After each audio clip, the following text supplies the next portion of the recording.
All right, Q1 is over. Q2 starts today. We're talking about massive movement in automotive news' top 150 dealers, Tesla ups and downs, and GM killing CarPlay. The people really want to know. Again, these third stories, man, are like, do we need to do the other two? We need to ramp it up before we get in trouble. There's like 87 articles about automotive news top 150, and we're going to be the ones that talk about GM killing our CarPlay. Let's go. We'll talk about the top 152. Look, it's a massive week. Kyle and I woke up with our running shoes on this morning. We're both wheels up for Arlington, Texas today. We will be in Arlington, Texas by late afternoon, actually. So we're going to be in dealerships all day on Tuesday, filming our TV show kind of thing. We'll tell you more about that in a bit. And then Wednesday is a SOTU Live tonight. Please join us Wednesday night, 6:30 p.m. Eastern. If you're in the Arlington, Texas area and you can get there, go to asotux.com right now and get a ticket and show up and hang out with us, because we're bringing the band from Nashville. We're bringing the whole thing. We got a bunch of dealers lined up. We have a workshop, a back to basics workshop taught by Todd Caputo beforehand. And if you can't make it out to Arlington, at least you can join us from the live stream of the Tonight Show, 6:30 p.m. You can go to asotux.com again, get on the live stream, join us, gather your family around the smart TV, and we're going to have a whole bunch of fun as an industry. And it's only Monday. Speaking of fun. Oh, snap. Stop. What? We had a whole bunch of fun on Saturday. And if you get our daily email and you get to Saturday Recharge, 99.9% of the things that happen in the Saturday email were obviously a little bit of an April Fool's love thing. And if you saw the Darren Doan podcast and you made it through at least half of it and thought you were still listening to something real, I apologize. I don't. Oh, man. That was one of the best April Fool's scripts we could ever imagine. And Darren Doan just did a quintessential job. You know, it's funny that we didn't even do that as an April Fool's joke. We recorded that back in like November. Darren was like, let's just do a show and just see what happens. Right. And he just starts doing all this hilarious thing. Like he's a big auto executive buying stores like crazy. And then, you know, our team just kept it in the hopper. And then when April 1st came around, they were like, we know exactly which direction we're going. Speaking of things going in a direction. Stop. Segue. Time. Wait for this every year. This year's Automotive News Top 150 list have seen some massive movement from overall market share at the top groups. Several groups who are screaming up the list and some who have dropped off the list. Here's the big deal, right? After a quarter of a century reign, quarter of a century at the top of the list. Wow. Yeah, AutoNation has lost the top spot to, we all know who it is, to Lithia. So Lithia claimed the top spot. They went up 4.2% in new vehicle sales up to about 271,000. Auto Group. I have my stat. AutoNation actually dropped 12% to 229. So Lithia's acquisition aggressively, they made it to the top of the list. So the 6 publicly traded groups on the list, this is interesting, saw their collective new car sales increase, no supply there, but now they're just accounting for a larger and larger market share percentage wise as they go up. So like the consolidation is a real thing. Consolidation. Yep. All of that. So here there are 10 groups, and we got some friends on this list, which is why we need to talk about this one. There are 10 dealers who climbed the most. The Schottenkirk Automotive Group was number 1 as far as the most they've climbed. They climbed to number 99, jumping 56 spots. The number 3 on that list is the Sioka Dealerships, who is now number 83. They jumped 32 spots last year. I texted Mr. C this morning. He's ready to go. He's ready for number 25. He's like, let's just blow past 50. He's like, I'm looking at 25. Also, we have some friends at Cavender Auto Family, jumped 18 spots to number 57. And also got a couple of relationships over at Del Grande Dealer Group. Yeah, who also jumped 18 spots. Yeah, so. DGDG with Jeremy Beaver and Nathan Hollenbeck, both at SOTU faithfuls, and we'll be actually hanging out with Jeremy here in just a couple months at the Reuters conference. So it'll be cool to talk to him about what they've done and how they're challenging things. So and we're featuring a Cavender Auto Group. Eric Barbosa is going to be on the show on Wednesday. Man, we're just all in the mix. So, and interestingly enough, the top 150 own 23% of the overall of all U.S. dealerships, up a little bit from 2021. The other crazy fact is they also contribute to over 50% of the total vehicle sales for the nation. So, yeah, just when you think about consolidation, the top is getting bigger. The top 150 is, did you say over 50% in the top 150 of new vehicle sales? Yeah, isn't that wild? Good grief. Goodness. Here's the anecdotal because we're on LinkedIn. Apparently, in order to actually be on the top 150 list, you have to reply to the email that lets you be on the PR thing and tells everyone exactly. No. That's for best places to work. I got you. That was Matt. I know exactly what you're talking about.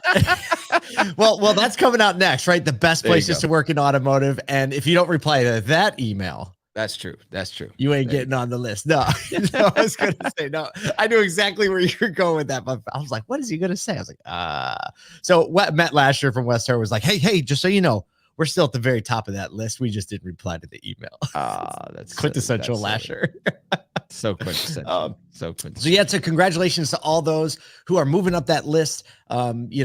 It's just like biggest doesn't necessarily mean you're the best, but the biggest obviously are doing a lot of things right, especially the people that are screaming up the list. And that is this combination of, if I'm thinking of just the ones that we have relationship and we know, combination of company culture, technology, and paying attention to the customer experience. Yep. They seem like no-brainers, but when you think of those groups, Kyle, it's like, that's what they're doing. Yep, for sure. Okay. Speaking of screaming up lists. Stop. Segue. Time. All right. Tesla has reported a 36% Q1 over Q1 growth. So Q1 2022 versus Q1 2023, Tesla jumped 36%, delivering a record 422,875 vehicles globally. Due, they say, largely to their recent strategic price cuts. 97% of all those vehicles sold, this is crazy to me, were Model 3s or Model Ys. 97%. Wow. Isn't that wild? Showing that people are interested in a certain price range of vehicle, most likely, or a certain type of vehicle. Yeah, you start getting into those higher price range, and they only attribute 3% of Tesla's sales. That's wild. I know. You think, who wants that $110,000 Model X, right? Wow. Not a lot. So they topped their fourth this Q1 2023, beat their Q4 deliveries by 4%. But however, we're going to say analysts still expected them to actually deliver more vehicles. Wall Street expects their first quarter profits to slide. But Tesla is saying hey, the price cuts were intentional. We are definitely seeing increased demand for our product. And they are saying we're going to deliver 1.8 million vehicles this year, which is 37% more than they did last year. So, they are obviously figuring out the supply game, and they're making some vehicles getting close to 2 million next year. Important point. It's got to be tough to continually increase your percentages by that much. And for investors to be like, they came up short. I feel like that mother from what is that, Despicable Me? Every time he did something great, the mom's like, meh. It's like, I built a rocket ship, meh. Right. So, the company also did say that due to the new tax credit, federal EV tax credit rules that are going to be reinterpreted or kind of really put in place in Q2, that $7,500 credit that all of those Model 3 and Model Y purchasers were able to take advantage of. They won't be able to get the full $7,500 credit. It'll probably likely be half because of the way, mining battery materials and kind of how all that shakes out. But that's a different story for a different time. If you're interested in kind of the bullet points on that, our writing team did a great job at lining out exactly what the regulations that came out late last week are set in stone now and what they're going to be. So both price point and household income are factors to that. And so that's what Paul's talking about, is just how much of that 7,500 are people going to be able to take advantage of? Is that going to move them to other makes, models because of affordability? We'll see. Not Joe Manchin has anything to say about it. Okay, speaking of things that two guys on this show have a lot to say about something. This is time. The whole show has been the build up to this moment. Clear it out. GM thought they could get one by us by releasing this information late on a Friday, but they were wrong. They tried. See, GM has been working with Google since 2019 to develop integrated software for its operating system, its OS, and they have announced, drum roll please, that their EVs will not support the popular Apple CarPlay starting with is that April Fool's Day?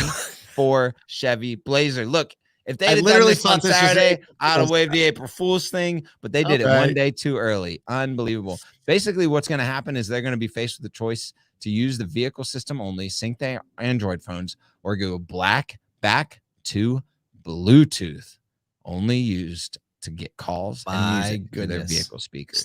Starting with the new Blazer, 2024 Blazer, which is going to be coming out any minute. So, dude, I don't even know how to start in. Now I'm kind of speechless. I thought I was going to have a lot of words. Okay, well, because you did have a lot of words. So here's the deal.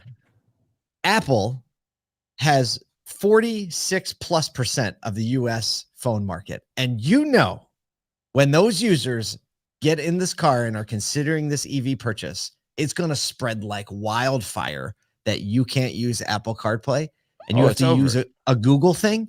And can you imagine the Reddit threads on this? Unbelievable. They're going to fire up. But let me say this, because we've said this, and we were recently right when it came to OnStar. We said, mark our words on the automotive troublemaker. This decision will be reversed. They're going to figure out a way, because I just don't understand. I don't know if this was something to do with like Google's requirement or GM's partnership, and everyone felt good. And this is going to come out. We think that this is going to be met with a significant backlash that's going to affect sales. We think dealers are going to get involved and having a voice into this. Because it just seems like a really, really ill-advised decision, and just not because we're engineers, but because we're consumers and we are paying attention to what consumers want.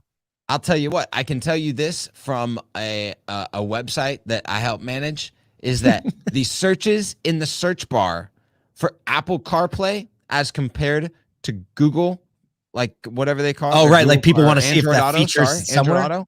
Yeah, no, nobody searches Android Auto. Everybody searches Apple CarPlay in the search bar.